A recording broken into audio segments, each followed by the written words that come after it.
Welcome back into the GSMC Sports Podcast.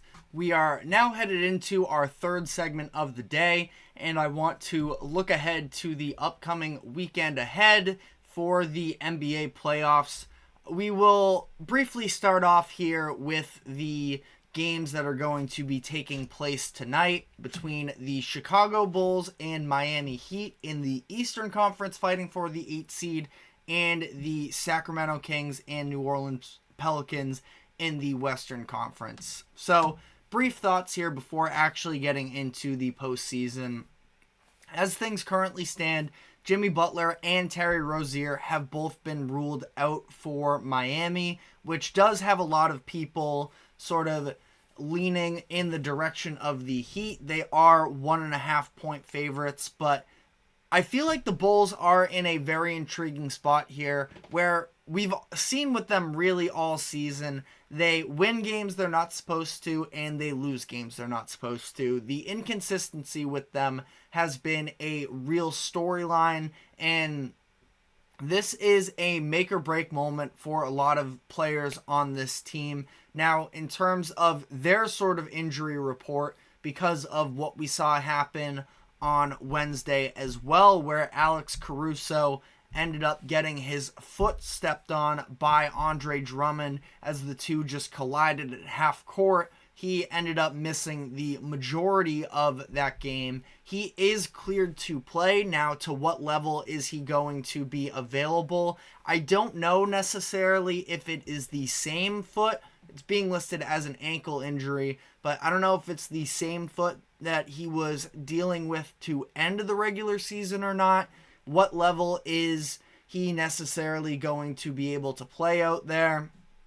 I would imagine in the minutes he does play, he's going to probably be matched up against Tyler Hero for the most part, because outside of that, with Miami, really, it just doesn't seem like they're going to have that many on-ball creators. I am very interested to see if any of these sort of backup ball handlers that Miami brought in this season from DeLon Wright and Patty Mills, if either of them end up getting some run at the point guard position, as they just are sort of fighting for their lives in this situation without Jimmy Butler. But I think I'm going to lean with the Bulls in this one.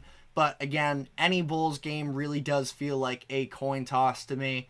But that's the direction I'm going to go with. And then the other game, the Kings and the Pelicans, we have Zion Williamson being ruled out. And it's really difficult in this situation as well, where I think that I'm going to lean with the Kings in this one as well. So as things currently stand, going with the two underdogs in these individual games. The key storyline in this one is going to be, how does Brandon Ingram respond? He was dealing with an injury to end off, a knee injury in particular, to end off the regular season. Caused him to miss 12 or so games in a row. Came back for their last game against the Lakers and was available in the play-in tournament game that they played against the Lakers on Tuesday, but his minutes were restricted, just 25 minutes, and he really didn't have it. He looked to have flashes of his old self, I thought, in the first quarter, but really from there was just very inefficient, and the team ended up going in a different direction, rolling with Trey Murphy and Herb Jones and some other bench players as well to close out that fourth quarter, where they made their sort of a run. We talked about this the other day. I feel like if Zion doesn't get hurt, the Pelicans actually end up winning that game.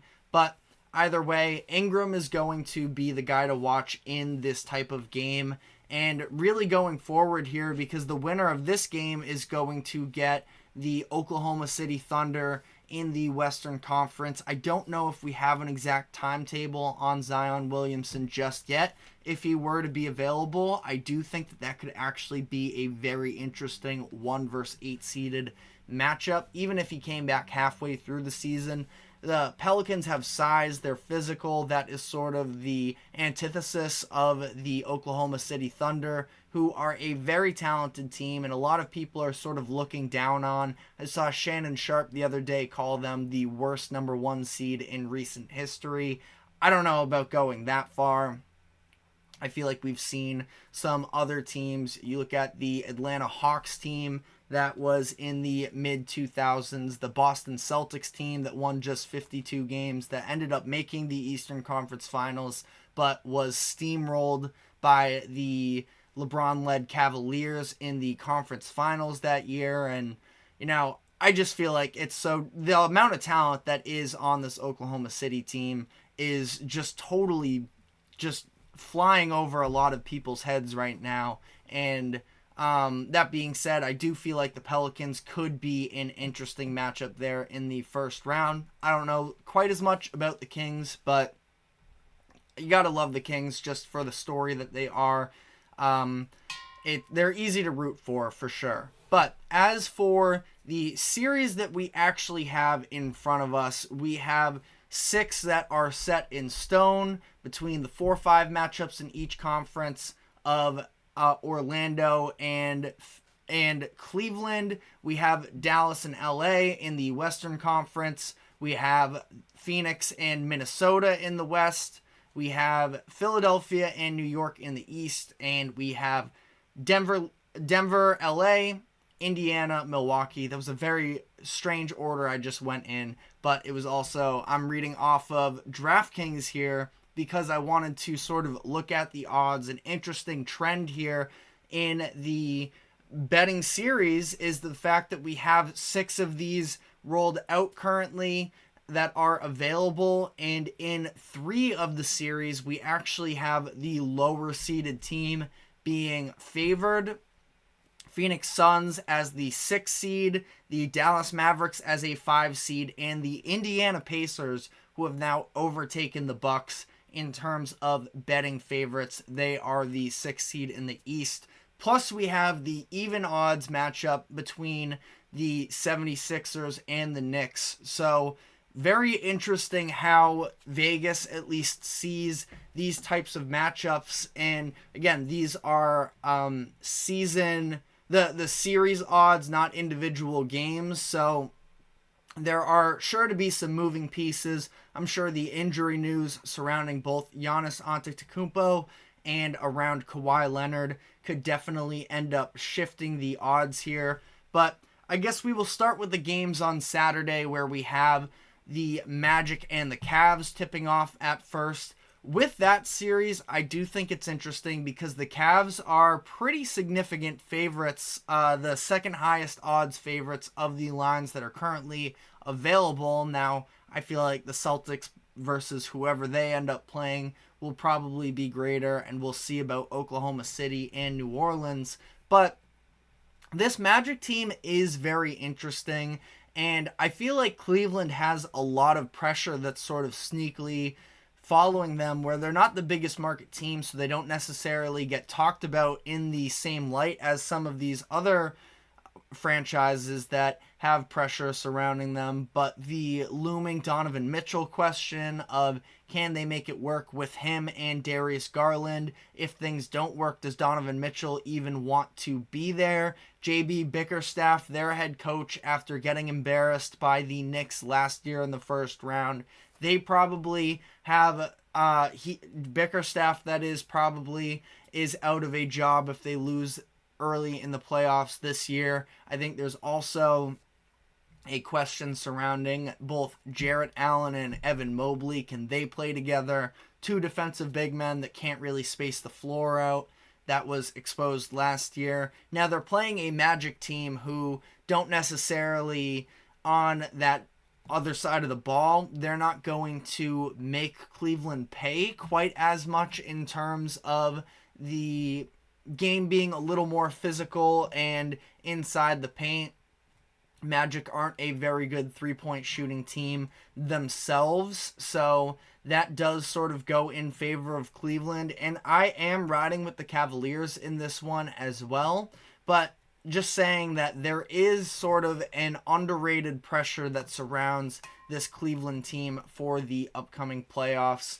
We talked about Suns Timberwolves earlier in the week. I feel like the fact that the Suns are favored in this one is frankly kind of wrong. Now, I know how the final regular season game went between these two teams, and it was the Suns sort of running through the Timberwolves, but I feel like there's just an inconsistency level a little bit with the Suns as well. The big three that they were hoping to really come into play after trading for Bradley Beal. Now, he had a big game against Minnesota in that last regular season matchup, so maybe he's going to be finding his own, but I'm just not totally sold on it necessarily, and I think I'm kind of leaning with the Timberwolves in this one. Now, this could be a real potential of some junky offense down the stretch, where I've talked about it for months now. With the fact that the Suns don't have a traditional point guard, I understand some of the benefits that Devin Booker has been able to take steps in the right direction to be a better playmaker. They still don't really run plays necessarily. It's a lot of ISO down the stretch between those three guys, and whether or not they can actually, operate, get some real looks out of that. Now, you remember back to the beginning of the season and those first couple games, the pick and roll game between Nurkic and Devin Booker was very on point, and Nurkic, I feel like, he's really hard to evaluate for me, because I feel like I do like a lot what he provides for the Suns, but when it's too much of him, then things sort of get into a little bit of a more difficult situation. Can the big three stay on the court? What do they look like when they're there? We already talked on Denver, LA, and Philly, New York. So Dallas, LA here, the Clippers, that is. This is a situation where we have a lower seed being favored, partially due to the fact that the Kawhi Leonard injury status is still very much up in the air, and that is a massive concern for the Clippers, who time and time again have just been trying to get one healthy postseason run and have been unable to do so. The way that the Mavericks closed the regular season, I feel like that alone may have had me leaning with them, but the fact that Kawhi is still such an unknown as well, I'm going to be rolling with the Mavericks in this one. And then final series here that we have set is the Pacers and the Bucks. Like I said, the odds just shifted in favor of the Pacers. No Giannis is a huge concern because of the way that, again, Damian Lillard, for how great his career is, he's likely going to be a future Hall of Famer, and the fact that I said likely and not guaranteed is probably going to upset some people. He is probably going to. So I don't really know what else you want me to say, but at this point in his career, I just don't know if he has Dame time in him necessarily to put the team on his back consistently through a series. This is a Pacers team that is a really rough matchup for Milwaukee, I believe, and I do think that I'm going to have to lean with the Pacers in this one, probably in a 6-7 game series, but let me know what you think about these upcoming playoff series. Should be a handful of very interesting ones, but we are going to be taking our final break now, and when we come back on the other side, I want to dive into some of the wide receiver names that have been sort of making headlines lately as the contract negotiations continue to go on. So stick with us and we will be right back.